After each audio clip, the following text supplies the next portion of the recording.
All right, so next it's time for us to start to refine some more of these details, okay?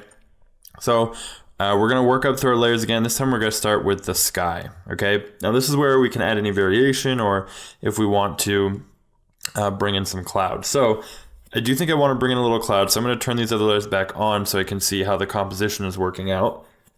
And go ahead and get a nice light blue color. And I'm going to go ahead, go with my charcoal block brush. And we can just start brushing in some clouds in here in the background. Now the key to painting good clouds is a combination of hard edges and soft edges, okay? Mixing those two things together will get you good cloud effects.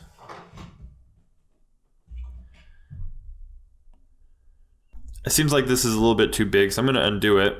And something that we can do, which I should have done in the first place to prevent this problem, is we're actually going to make a new layer on top of our sky layer, and we can use this to paint the clouds on and then distort or warp them however we need to.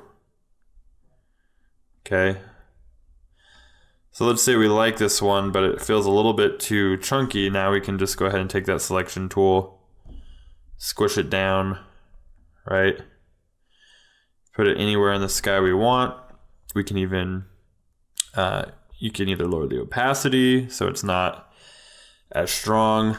We can duplicate it and move it so that we have another one over here that's a little thicker. Okay, there you go. So I'm gonna call that good for the clouds. We can merge those two layers together. Oops. Let's redo that. We can actually merge all of these layers together now. Perfect.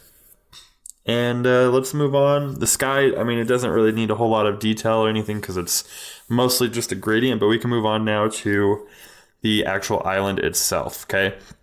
Now this layer is definitely going to need a lot of work and detailing to make it feel like has foliage on it and not just... So let's go ahead. We're going to find the darkest color on here. Okay. And we're going to start painting in some of the detail a little bit. Okay. Some of the ridges of the rocks, stuff like that. Trying to define planes a little bit more. Okay. Getting a little bit more detailed. Now, in a painterly style, it's not going to get really photorealistic like the last one we did.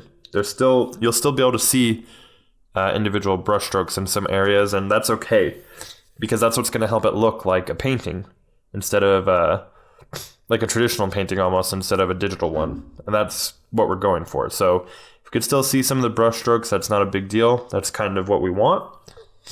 But we do want to get it a little bit more detailed than what it's at right now. And I mean, honestly, it can be up to you. It's personal preference. If you really do want it to be really, really detailed, then you can go that route. Or if you want to keep it really, really loose, that's totally fine as well. That's a valid option. We're going to go a little bit somewhere in between those two ideas. Okay. Something I'm paying attention to a lot is edge. Difference between crisp edges and soft edges. Okay, so you can see there's some nice hard edges in the leaves here that I'm throwing in. Just going over, doing quick passes over these certain areas, looking at my reference photo, determining where shapes could be broken up a little bit, adding texture. Okay. Bring my brush size down a little bit. Start working my way down this mountainside.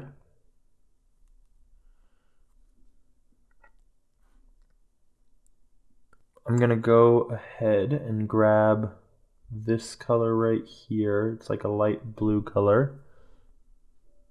We can start to work in a little bit more of this edge work, the texture of the trees as it sort of changes.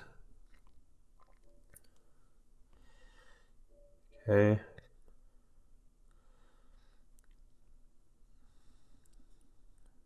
Constantly looking at my reference photo.